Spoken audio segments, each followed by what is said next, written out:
Hello guys, welcome back to my channel. ఈరోజైతే ఒక mini వ్లాగ్తో మీ ముందుకు వచ్చేసాను. నేను చాలా రోజులైందండి వ్లాగ్ అయితే చేసి. సో ఈరోజైతే మేము జొన్నవాడ కామాక్షమ్మ టెంపుల్కి అయితే వెళ్తున్నాం. ఇదివరకే ఓసారి నేను వెళ్ళొచ్చాను, చాలా బాగుంది.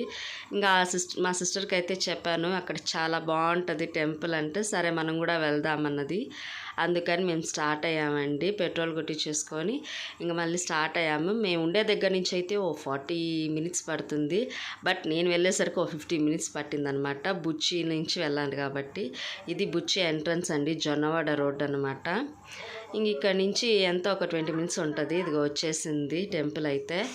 ఇంక ఇక్కడి నుంచి వెళ్ళి మనం మామూలుగా అయితే దేవుడికి టెంకాయ అవన్నీ తీసుకురాలేదు, ఇంకా గుడి దగ్గర తీసుకుందామని వెళ్తున్నాము. ఇంకా టెంపుల్లో తీసుకొని కాళ్ళు అయితే కడుక్కుందామని వెళ్తున్నాను. కాళ్ళు అయితే కడుక్కున్నాను. ఇంకా అటు పక్క ఉండేది కోనేరండి, కొంచెమే వాటర్ ఉందని అయితే మేము తీసుకోలేదు. ఈ టికెట్స్ అయితే మనం అమ్మవారి దగ్గరికి దర్శనం అయితే ఎక్స్ట్రా ఛార్జెస్ 50 అనమాట. లేదు నార్మల్గా అర్చన అయితే 20 రూపీస్. సో మేమిద్దరం కాబట్టి మాకు 70 140 అయితే పడింది. తీసుకున్నాం, చాలా బాగా దర్శనం అయితే అయింది. ఇంకా అలా ఇంకా గుడి చుట్టూరు ప్రదర్శనలు చేద్దామని ఇలా స్టార్ట్ చేసామండి. ఈ పనిలో పని నేను కూడా వీడియో తీసుకుంటున్నాను.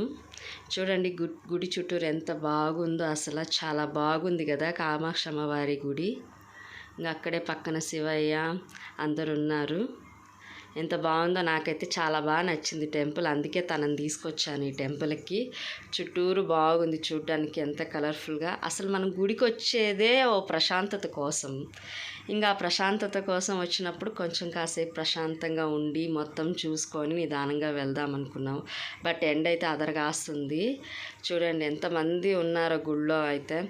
మనం ఎండ అనుకుంటాం, వాన అనుకుంటాం, దేనికైనా సరే జనాలు గుడికే వస్తారండి. ఇదైతే విశాలాక్షి అమ్మవారు, చూడండి ఇక్కడే ఉన్నారు. ఇంకా మేము అలా ఉండగానే చాలా ఎండ అండి అసలు, అయినా కూడా నీడ ఓ పక్కకు ఉంది. ఇంకా అక్కడే నడుస్తూ తీస్తూ ఉన్నాను. ఇక్కడైతే మనంతటా మనం పూజలు చేసుకునేదానికైతే బాగుంటుందండి. ఈ పక్కన ఎదుగు ఇక్కడ చేస్తున్నారు చూడండి, ఏదైనా దోషాలు కానీ ఏదైనా ఉంటే చేసుకునే వాళ్ళు చేసుకోవచ్చు. ఇంకా అలా నా ప్రదర్శనలు అయిపోగానే ప్రసాదాలకైతే వెళ్ళాను. పులిహార అయితే చాలా బాగుంది, అండ్ లడ్డు కూడా బాగానే ఉన్నింది. ఇంకా అంత లోపల దేవుడు అయితే ఊరేగింపుకి వచ్చారు. అమ్మవార్లు చెరో పక్క, మధ్యలో శివయ్య. ఇంకా వస్తున్నాం కానీ ఇంకంతా అయిపోయిన దర్శనం. సో రిటర్న్ అయిపోయాము. నేనైతే బుచ్చి దాకా డ్రైవ్ చేసి, తర్వాత మా సిస్టర్ అయితే షిఫ్ట్ అయిపోయిందని నేను కూడా డ్రైవ్ చేస్తాను అని, సరేలే జాగ్రత్తగా అని చెప్పి కూర్చోన్నాను. ఇంకా మీకు కనుక నా వీడియో నచ్చినట్లయితే like, share and subscribe. Bye guys.